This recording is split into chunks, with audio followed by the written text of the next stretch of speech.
Hi, ladies and gentlemen. My name is Al Womble, and I'm here with the Andrew Yang presidential campaign, combining with Emerge Iowa in order to have a special women's event on this very warm Saturday afternoon here in Iowa.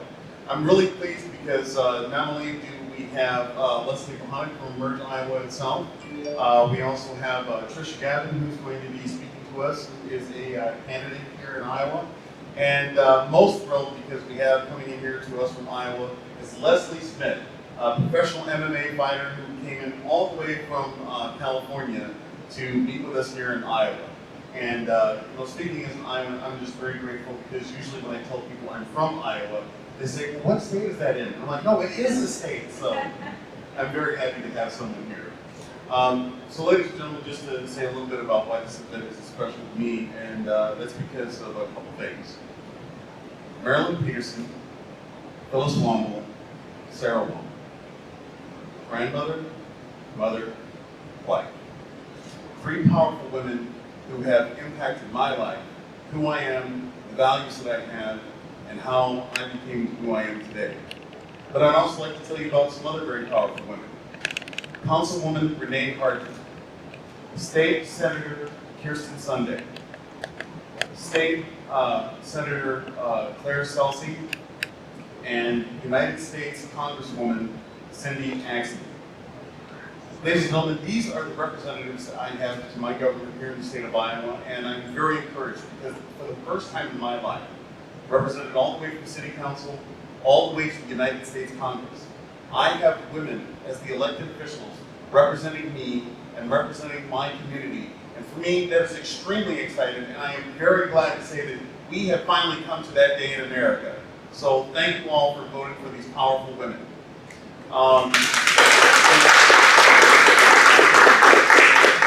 But without any further ado, I would like to introduce Leslie Kohanic. She is the board chair of Emerge Iowa, an organization which is extremely important. And I really encourage a lot of people out there, whether you're a younger person or whether you're somebody my age, don't ask. If you wish to be involved in politics, if you wish to be in your leader in your community, I sincerely ask you to get involved with Emerge Iowa, a program that not only helps recruit, train, start networking with, and an organization that also puts people through an intense program in order to help get them ready. So, ladies and gentlemen, please welcome my friend, Leslie Kohanic. Thank you, Al, and thank you everyone for being here. And thank you to the Yang campaign. I think it's really, really important today and every day into the future that if we want to see Democratic women elevated in our society, that the men in our society support that effort. And so thank you, Al, and thank you to Andrew Yang's campaign for supporting Emerge Iowa and supporting our mission of making more Democratic women active in politics at every level. It's really important. So to tell you a little bit about Emerge Iowa, we launched officially in 2017, and we had our first class of women graduate from our training program in 2019. Our mission is to recruit, train, and provide a network of support for Democratic women who are running for office. We want to make sure that women have the resources they need, the access they need, and the mentorship to be successful. We know that women take 7 times more times to be encouraged to run for office before they're actually going to raise their hand and say, yes, I will answer that call and I will run for office.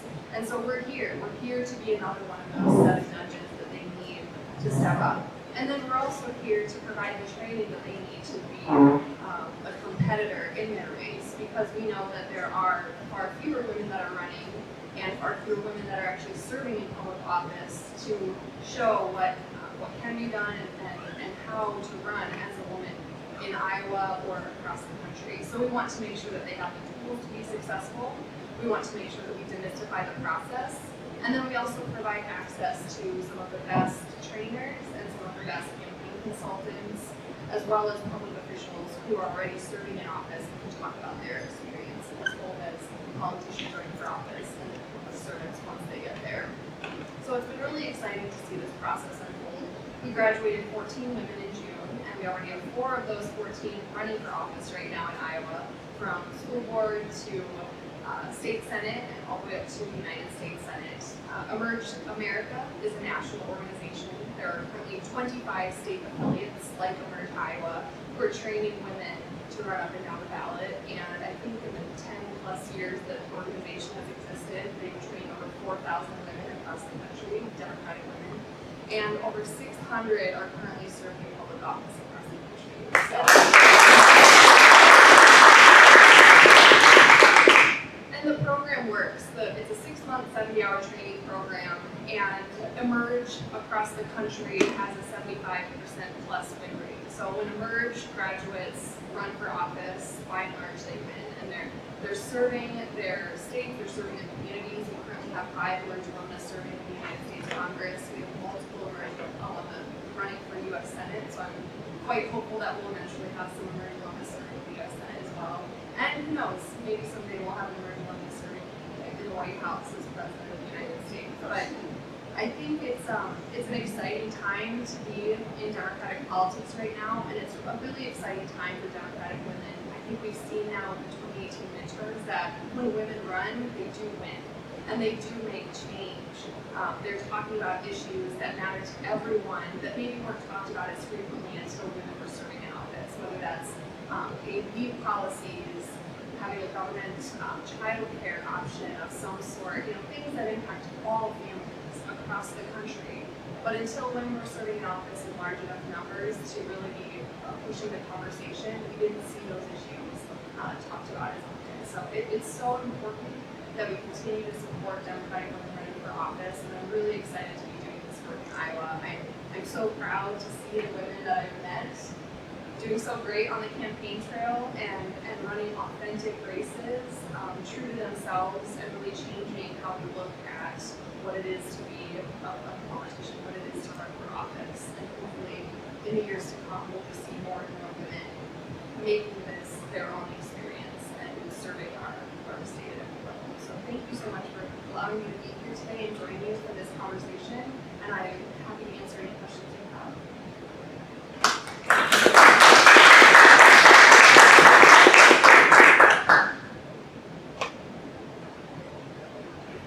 Well, I guess one of the things that I would ask is that obviously we're seeing an uptick in the number of women who are running, women who are being successful.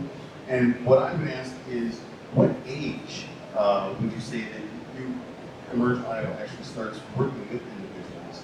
And are there programs out there for individuals, say, as young as junior high? Great question.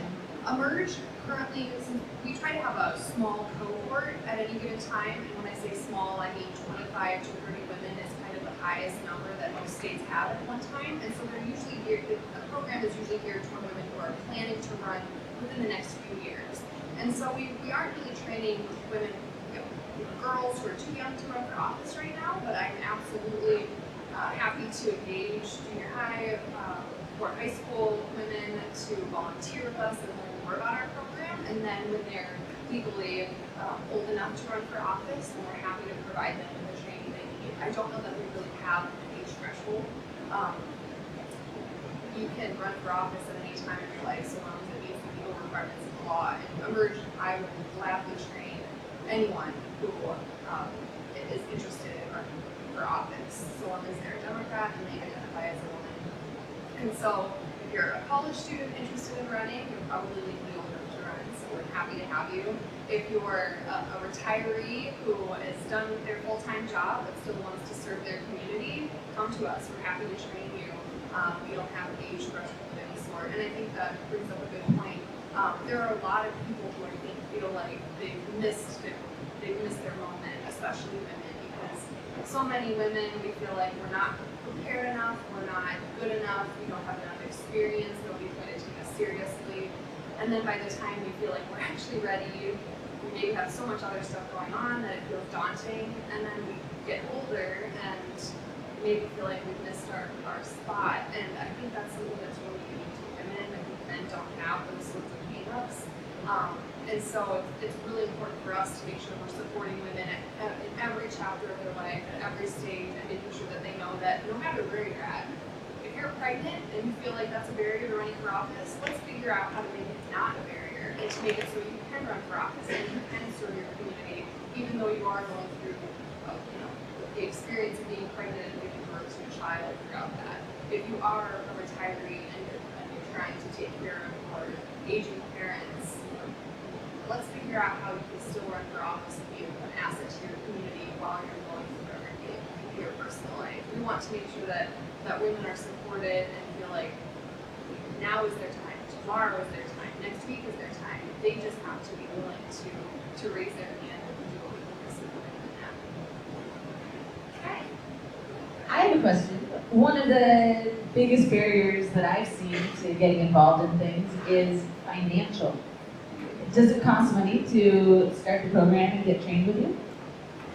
Yes, there is a tuition associated with the program. However, we do encourage our women to work on their fundraising skills to cover part of that tuition. And we do provide fundraising. We provide fundraising training. We train about call time. We train about doing fundraising events because that is one of the biggest challenges in running for office for a lot of women is figuring out how to fundraise appropriately. So we kind of build that in as a component of our tuition process. And there are scholarships that exist for women who are not able to pay the full tuition as well.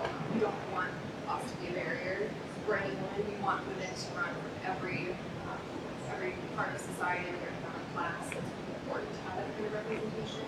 So there's a cost associated with trying to make sure that doesn't prevent participating in the program. I just wanted to say that as a supporter of the LGBTQ community, that I'm very happy that you use the phrase for those individuals who identify as a woman. That's very important for individuals like myself and other individuals who support the LGBTQ community, because that is something important that people are facing sometimes, identity crisis. And it's good to know that support is out there. Does anybody have any further questions?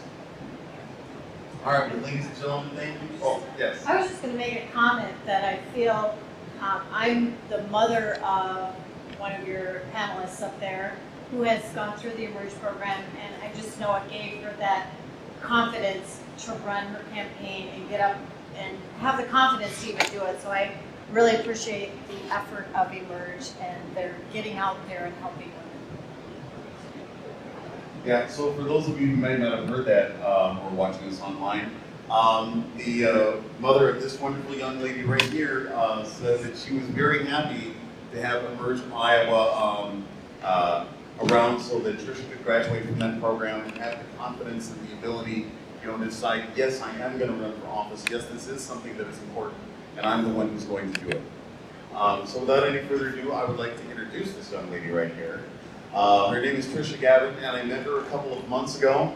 And I must say that, so far, this is the state of Iowa. We love our politics. We're deeply involved in politics. Some might say that we wake up and start breathing it and eating it the moment that we start moving. But, this young lady has very much impressed me because everywhere I go, stumping for Andrew Yang, the great candidate that I support so much, I see Tricia out there working. I see her talking to people. I see her asking people what are their concerns, what are their issues. And so for me, when I see somebody who is saying that I want to run for office, that's what I want to see. Someone who's putting in the groundwork to get out there and meet people and talk to people and understand what their issues are. So, ladies and gentlemen, I would like to introduce my friend and recent Emerge graduate, Tricia Gavin. Thank you so much, Al, and Leslie. We've got the Leslies up here. As Al mentioned, I'm a recent graduate of the Emerge Iowa program, and I am currently running for state senate here in Iowa. So that is West Des Moines, Windsor Heights, Clive, and Waukee for anybody that's following online.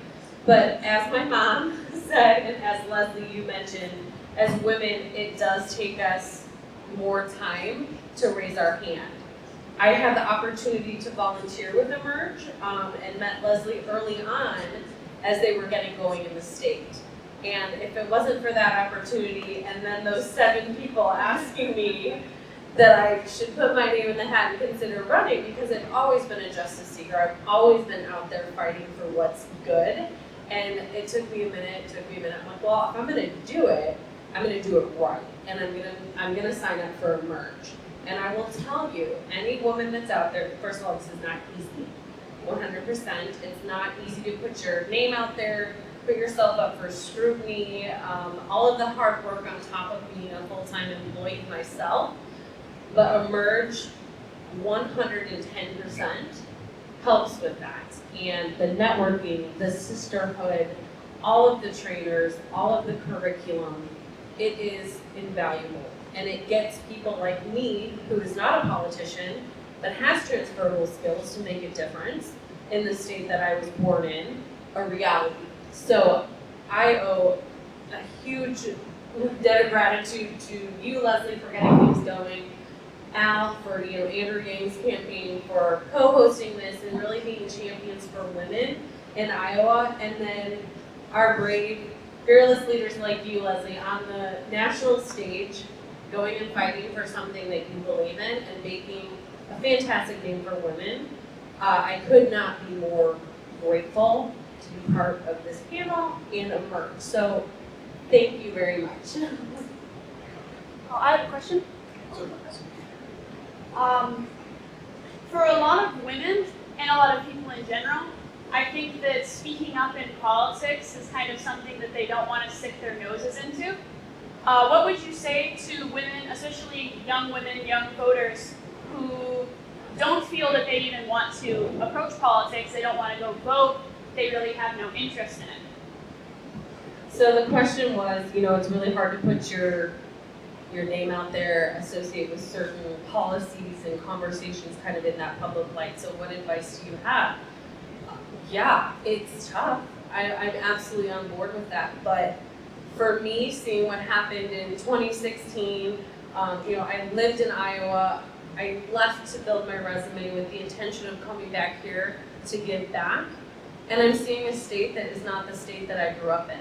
So for me, I'm not going to sit back on the sidelines and not do anything. So for those young people, or any woman or any person that has a good heart and you're seeing things that are not going well, you absolutely should take the stage, make the plunge. If you don't, what are you going to say in 20 years? Where were you when? If you were sitting on the sideline, then that to me is not a good enough answer. And I'll be up there representing for those women. I would say for those women that may not be able to be in the position I am, come join, come volunteer, come support, and let me know what those issues are. Let elected officials or people that are running know what your issues are, so at least your voice can be heard through them, and get involved. There's other ways. If you're not comfortable having conversations like this, public speaking, putting yourself out there, there's other ways to get involved. So there's never a reason to be silent. There's ways to do it. And a question that I would quickly have for you, Tricia, is that for many people who have run for office, not necessarily all, but for many, there's always that one issue that was like, that's it, I have to do this. I have to make sure that I respond to what's going on here. For Andrew Yang, it was looking at automation and AI and seeing how that was affecting all of our lives. Realizing that GDP is a terrible way to gauge how we're doing in this country. But I'm wondering for you, Tricia, what was the one thing that said made you say, that is it, I have to do this? Okay, so besides 2016, that was just devastating. But the thing for me, I would say, my sister and her wife have been married for a little over 6 years now. So just any type of civil or human inequality was something that really pulled at the heartstrings for me. So that's just always been in my DNA. I think another thing too that has really come to light as I'm getting through this, and I've had one issue, it would be mental health care, because I do think that is something that is at the root of every single thing every human being does. And if you aren't impacted by it by yourself, you definitely know someone that is suffering in silence, or you know someone that's openly needing support.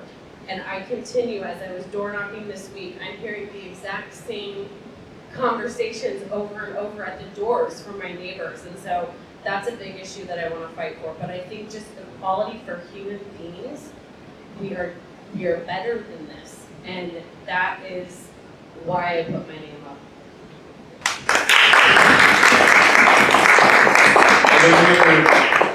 Are there any other questions for Tricia at the moment?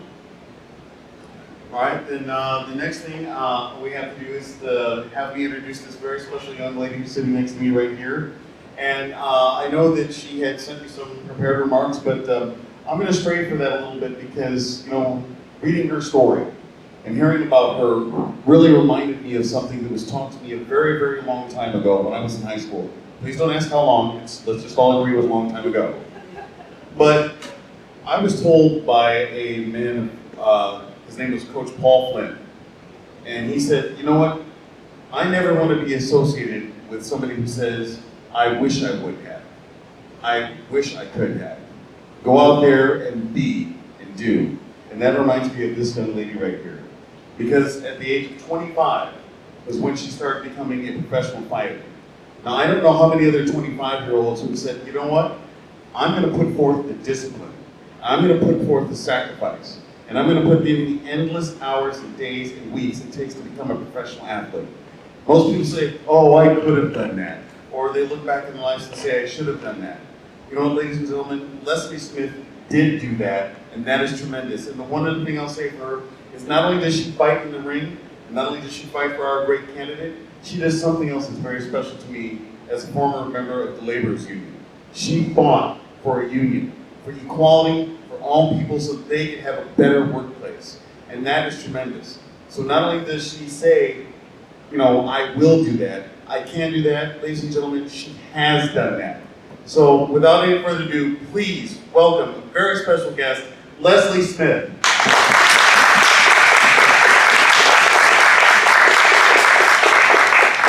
Thank you so much for that, and thank you for everything that I've gotten to hear so far and the energy that's inside this room already. One of the things that I thought a lot about as I was preparing for this event is how similar the path that I took to becoming a professional athlete is to going into politics. Because it is so much easier, as Al just pointed out, to sit on one's couch and evaluate and judge and criticize other people. And to think, oh, I could have done that, or I could be better than that, or I don't agree with that, or I don't know why they did it like that. But then to take that step and to put yourself out there, to walk away from being inside of the crowd to being in the middle of the arena and setting yourself up for the criticism, for the reactions that aren't always going to be positive, for the disagreements, for the scrutiny that we can all easily avoid. We are all capable of avoiding that. We can be just like ships inside of a harbor. And it's pretty comfortable. It's pretty nice, well protected, but a ship inside the harbor never lives up to its potential. And so when people decide that they're going to put themselves out there and that they're going to suffer, but they're just going to deal with it, that they're going to fail, but then they're going to build themselves back up and stand on top of the rubble of those failures, that is living up to potential. And so it's an honor to be here and be around people who are doing exactly that.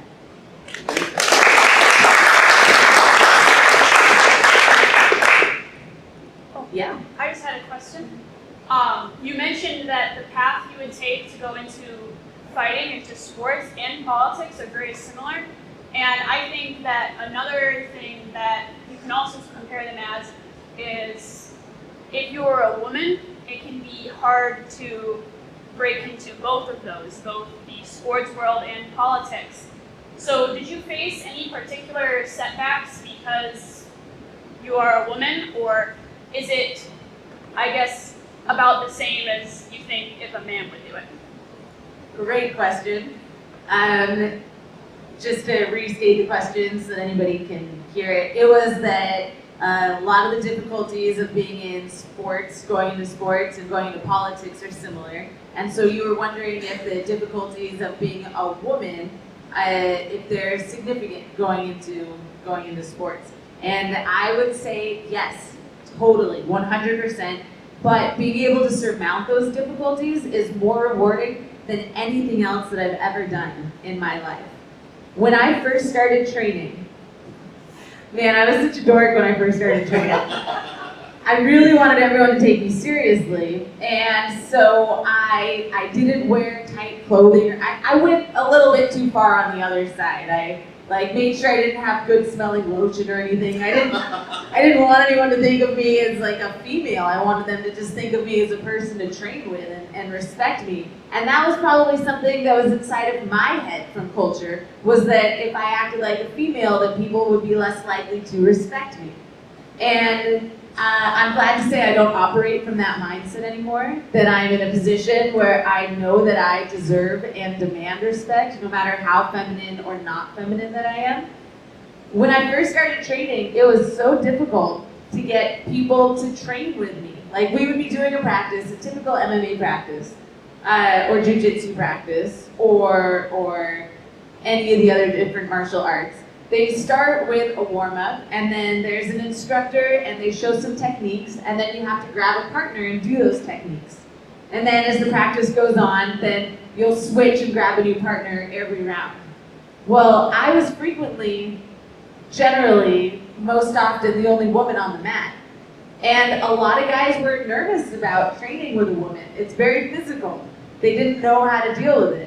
And so I was generally left as being the last person on the mat without a partner.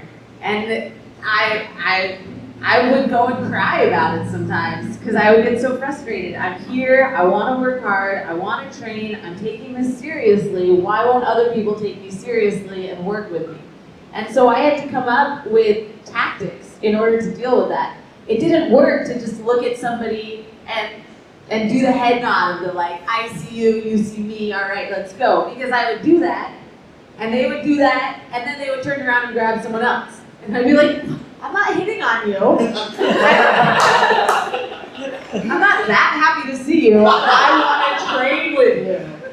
So what I had to do is I had to start putting my hands on people. I would have to put my hand on someone and grab them by their shirt and say, let's train. I had to learn how to express myself to an extent that there was no misunderstanding what I meant. And it worked. And it totally worked. It was more work than the guys had to do, but it was what I needed to do, and it worked. And today when I go back to the gyms that I started off at, and I see women there, and I see men go up to them and ask them to train, so they're not the last person there, it makes me beyond happy. It makes me so happy and positive. And I think that is one of the best parts about being able to be a pioneer and a groundbreaker and establish a better way for women to get to interact inside of the different arenas.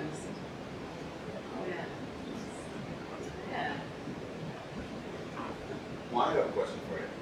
So, obviously one of the things that you tried doing as a professional fighter was starting a union for other fighters. Being a former union member myself, one thing I know that I appreciate, that there's somebody out there in the workforce looking out for me, making sure I actually have a safe workspace, making sure that I'm having the appropriate benefits.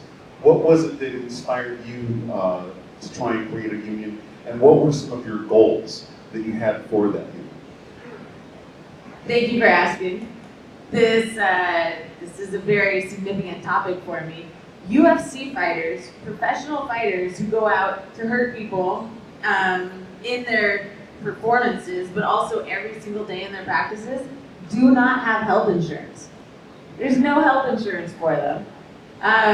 There's no retirement fund. There's no mental health aspect, and that's a really big deal. As you mentioned, for everybody, whatever their situation is, but especially for people who have to build themselves up and then face these staggering defeats.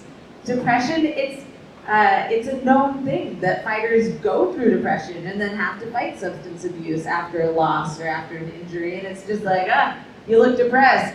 Yep, I am. But these things aren't being dealt with. And so not only are those very very basic issues that any employer and union or worker would want to address. But there's also things like job security. That's huge, and there is no job security. It's a little bit different being in a professional sport where, yeah, you do have to keep yourself up. You can't just get guaranteed that you're going to get to stay in. But at this point, people get cut from the UFC, from any promotion really, on a whim. The way that the contracts are drawn up are the most one-sided contracts ever. They do. A fighter signs away their image in perpetuity. Forever. And yes, and they cannot exit out of a contract at any point in time while the promotion is fully capable of cutting that fighter at any point in time, whenever they want to. So I would say that the issue that I cared about the most was the health insurance.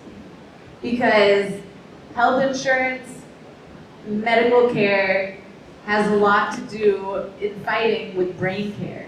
And physical and mental health is not only important to whatever we're doing right now, but it's also really important in the future. We're laying the groundwork for our futures with how we take care of our physical and mental health right now. And it wasn't being taken care of. CTE, chronic traumatic encephalitis, I think. We just call it CTE a lot. But brain damage is getting studied more and more, and people are having really major effects from it. Their brains are dying from the impact, and they're not being educated on the ways to take care of it and to cut back on it. There's people who, the industry standard was to spar 4 times a week. And the studies are showing now that the biggest problems come not from the one major blow, but from all the small blows that come after that when the brain is already vulnerable. And so being able to know these things and spreading the education about them and then prevent them. There's no way to save somebody from CTE. There's ways to deal with it, but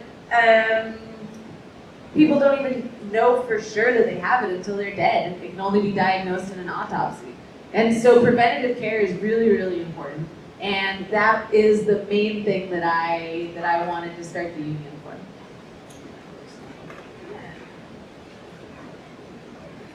Sorry, I don't mean to hog time with questions. Of course, if anybody else has a question, please be sure to raise your hand. This is for everybody in the room. But I was kind of curious, when you were trying to start the union, what were some of the areas of support you saw there? Where did you see that you were having allies or people who were able to give you advice on it? Oh, gosh, everybody supported it. Everybody did. It was beautiful. The MMA media, all the other people who are union families, union members, everybody who loves a fighter and cares about a fighter, or is even just mildly interested in how their career is going, was 100% into the idea of a union and willing to support and wanted to do as much as they could. But the problem was that a union takes the unification of the actual people in question. And the climate of fear inside the UFC was so strong that the fighters were scared to stand up for themselves. The way that we were doing the organizing drive is we were collecting authorization cards. It was a confidential process. And upon collecting enough authorization cards, we were going to hand them in to the National Labor Relations Board, who would then determine whether or not we were actually employees or independent contractors unable to unionize as we were classified as, much like Uber and Lyft and a lot of other people in the gig economy now. So all the people had to do was sign these anonymous cards, but they were so scared of what would happen to them if the UFC found out that they wouldn't do it. That they didn't do it. And the fear of losing their job was stronger than the desire to get a higher level of job security. And I understand, I'm bummed about it. I'm bummed that it didn't work, but I understand that people need a job, that a job is a source of financial security and dignity, and that it enables them to support themselves and their family and accomplish the goals that they have in life. And it's a huge part of their identity. And so for a lot of the fighters to risk what they had already fought and bled to reach, it was a scary thing. Yeah, that is kind of a strange thing to hear. You know, when I watch MMA, and I and my wife and my daughters actually enjoy watching MMA, that to think that some of the people who are some of the deadliest hand-to-hand fighters in the world would be frightened of such a thing. But I think it's indicative of our culture. There are a lot of people right now who are afraid to stand up for themselves and to do certain things because of fear of losing their job, because they feel threatened. And sometimes that's why I personally think that the freedom dividend would give certain people, you know, a little bit more freedom, as the title says, so that they can say, hey, you know what, with this, I can maybe move away from this job that is abusive to me. You know, I can maybe move away from this neighborhood that is not good for me and my children. You know, with the freedom dividend, I'm also maybe to leave a partner who is abusive to me or abusive to my children. And to me, that is one of the things that I'd actually like to have, you know, you also talk about, because I heard you mention this in one of your speeches, that, you know, the freedom dividend can also help, you know, women who are trapped in horrible situations. And I just wanted you to kind of speak to that and kind of, you know, sort of your thought process in the freedom dividend as well, and how it can help individuals like, you know, women fighters. Yes, I thank you for starting that off. The freedom dividend, one of my favorite things about the freedom dividend is the fact that it is going to be paying women for the work that they've been doing for so many years without compensation. For the double duty, for the emotional labor, for the child care, for the raising people, for the balancing the home life, for all of these extra things that women so long have not gotten paid for, that they're finally going to get paid for that. I mean, when women have and raise children, they're literally raising the future of the United States. If that's not worthy of compensation from the government, I don't know what is. Yeah, no.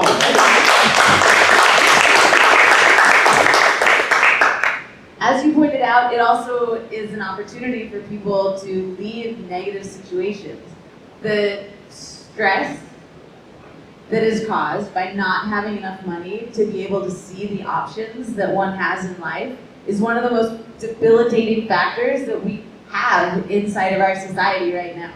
And it keeps people trapped inside of a box. It prevents them from doing what they want to do, and it prevents them from seeing the ways out from where they don't want to be.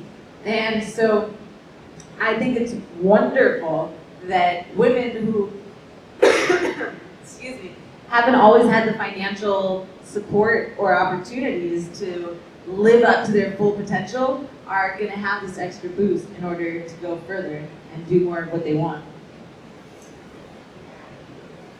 I think that it's really important to be having these conversations about what women bring to the table that maybe haven't been recognized in the past in that way. I'm not familiar with all of the economics behind the freedom dividend and all that that encompasses, but I'm really excited that candidates, including Andrew Yang, are talking about how our home lives are structured and how our families are structured and what it means economically for all of these families. So I'm excited that he's part of the conversation and that he's talking about this. I think it's really valuable for us to be thinking about these things.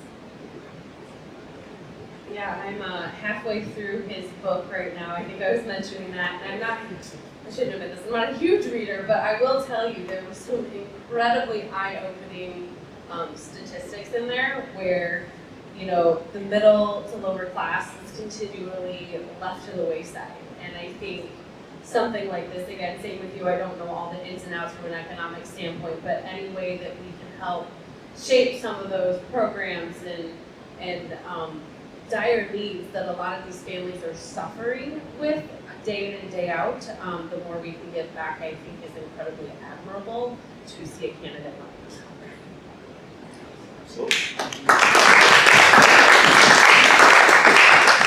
I'd like to add one more thing about the freedom dividend that I love is that it is going to establish a new trickle-up economy. Yes. So we have seen that the trickle-down economy doesn't work. When people on top get money, they just hold on to it. Companies like Amazon, they're not even paying taxes. And they're sending their money offshore. It's not coming back into the community. It's literally siphoning off the energy that the American people are putting into their daily lives. And so having the freedom dividend means that people are gonna have that much more money to spend on the things that they want to do and the people that they want to support. And a lot of women, they have other sources of incomes that are not traditional. They have the gig economy, they've got things like Etsy shops, they've got different ways that they go about making money. And so having the freedom dividend, everyone's gonna have an extra $1,000 a month that they can support these things a lot better, that they can support their community and the people who are making the effort inside of their community. And I think that's one of the most beautiful things is that people can make a lot of effort and it so frequently has gone unrequited because it hasn't been recognized as worthy of attention or money. And when we have more money, then we can pay more attention to more things and put more money inside of other women's pockets.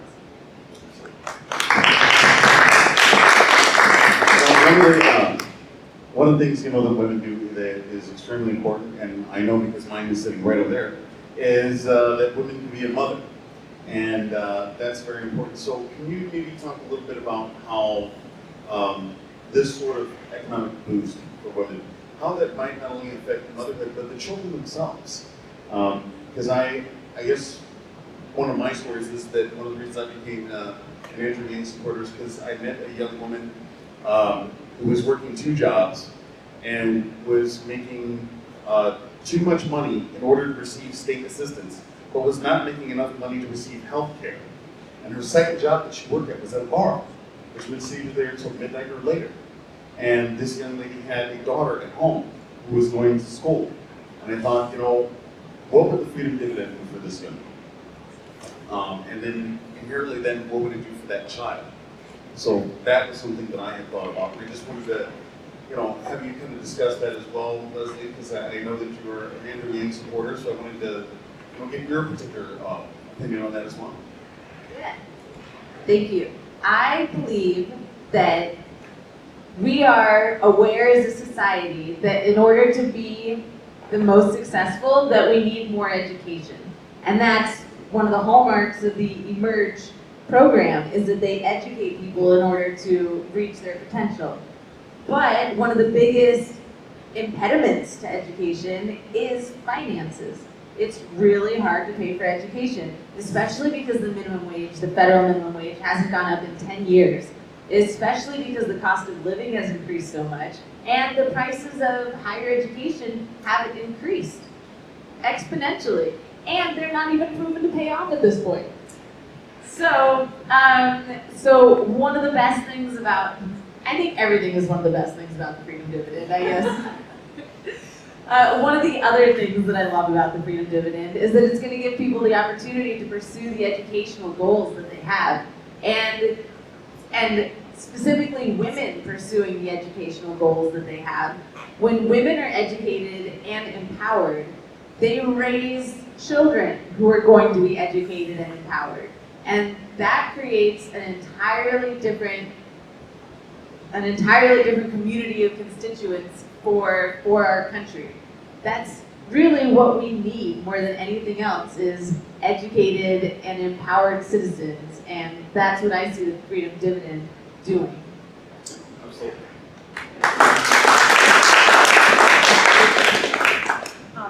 I was just going to say, to your points, I remember back in 1990 when I was divorced and I had my 3 little girls, Trisha being the 7-year-old, and I was told when I went to a college in my town that 2% of the women in my situation actually survived financially.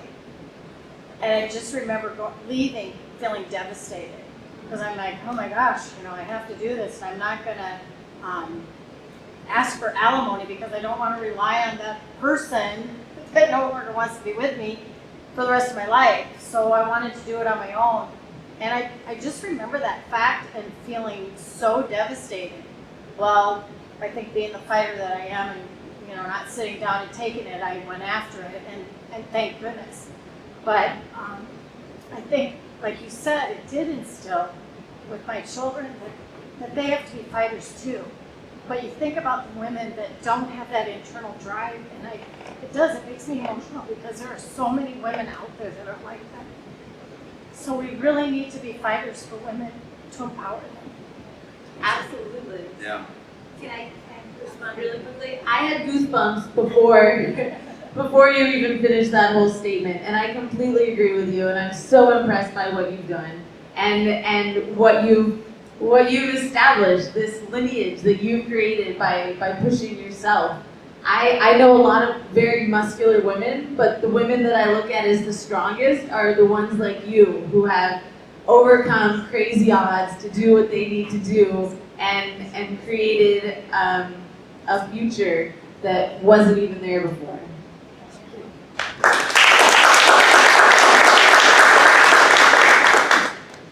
I can say the same thing about myself. I had two young children to raise, and the thing that saved me was that I had good fortune to get an education, and I had a degree, so I had a job better than the average person. And because of that, education is very important to me for all women, because if I hadn't had the education I had, my children probably would not have the lifestyle that we had. We did not have to live off anything else. What I made is what we lived off of. And I like to think we had a good life. We did. Yeah. Yeah, we did. That's wonderful. I am so impressed by you and by all the women who have overcome the situations that made it more difficult to get that education. And clearly what you have done is you have created some very well educated and wonderfully supportive people. So thank you very much. Well, we only have a couple minutes here left, so one of the things that I would really like to do with each and every one of you is to kind of briefly tell me who is the woman that inspires you in your life? Who is the one that when you feel down, that you feel like you're facing a challenge, that like you say, as you're facing depression, that you think, you know what? This is the person that picks me up and I realize, by God, I can still do it. And I'll start with Tricia and end up here with Leslie, if you don't mind. Okay, that answer is easy. It's definitely my mom and my two sisters. So they are a force to be reckoned with, and I'm so grateful. You got me up here all teary-eyed now. Thanks, Mom. But seriously, incredibly trustworthy, amazing supporters, especially going through what I'm going through right now with the campaign. It's a lot of stress, and without solid women in my life that I can go to, I definitely would not be the person that I am today. Yeah, my mom is the first person that popped into my mind. She's the kind of person who would give the shirt off her back if I needed it in a heartbeat, and she's there for my kids too. And really seeing her be there for my children has just opened my eyes to how much of a great person she is, and it makes me want to be more like her and have that kind of heart and everything that I do. So absolutely. Man, that's so beautiful. I hate to deviate from it. But I had, when I was little, I felt very ostracized from people in general. I didn't talk a whole lot. I felt like I was a weirdo and not really connected to people. And I loved my mother, and she definitely gave me a very solid foundation to become who I am. And you know, said the things that moms say, like, you're smarter than everybody else, so just say what you're thinking. And mom stuff like that. But I think that who I ended up looking up to the most were sports people. and not individual sports people. I couldn't even tell you the name of the different athletes that I looked up to, but just being able to go and see pictures of women who were getting paid attention to because of their athletic accomplishments, that was what I found myself looking up to. I guess that's kind of what I gravitated to. Well, I guess I'll say briefly that for me, it's two people in my life. One would be my mother. You know, when I look at the things that she had to face, being a white woman from a small town in Wheatland, Iowa, then falling in love with a black man from St. Louis, Missouri, getting married in the 1960s, and the tremendous challenges she had to face at that point in time, just to say, I love this man, and I want to marry this person, and have that accepted by the community was beyond understanding. Then facing the challenges of then getting divorced, and you know, having to raise two young children of color on her own. As she said, we did not lack for much, but I can sometimes think, you know, how would the freedom dividend help my mom with some of those things I know she wanted to do for us, but was not able to. You know, I never lacked because I didn't lack for love in my household, and that's what my mom gave to me. And the other person that I admire a great deal in my life is actually also my daughter, Sienna. She is an autistic child. She's 26 years old, and she's given nothing but love to everyone every day of her life. I'm so thankful for her because, you know, one time when she was very young, my wife and I were having an argument, and my child came running up between us, and she was only maybe 3 or 4 years old, and stuck her arms and said, "No, Mom and Dad, you're supposed to love each other." And you know what? I was very humbled by that experience. So, you know, I'm going to stay here in closing because unfortunately we only have this facility for so long, and we could stay here and talk forever because there's so many wonderful women that I know in my life. Not only the women in this particular room, my friend Mary Jane Cobb back there, who's also one of the wonderful people that I get to know in my life, but so many other great examples that we have across this nation of strong women who have made not only our lives better, our communities better, but this nation better. And all I can say for everyone out there is, you know what? When it comes to supporting those women out there, do it. Stand up. Fight hard. And if you think that things are tough, and if you think that things are difficult, I want you to think about those women who came before. Those women who literally went to jail for their beliefs. Women who were locked up in insane asylums. Women who were beaten. Women who were taken from their homes and taken away from their families because they wanted to stand up and make sure that women had an equal chance to be a part of this country. And I want to thank all of those women because they gave us the strong women that I'm sitting here with today and the beautiful one sitting in the back of the room I get to call Mom. So thank you very much, ladies and gentlemen. I appreciate you joining us today. And when you get out there, go home, hug someone you love and let them know, I appreciate you for being a strong woman in my life. Thank you very much, everybody.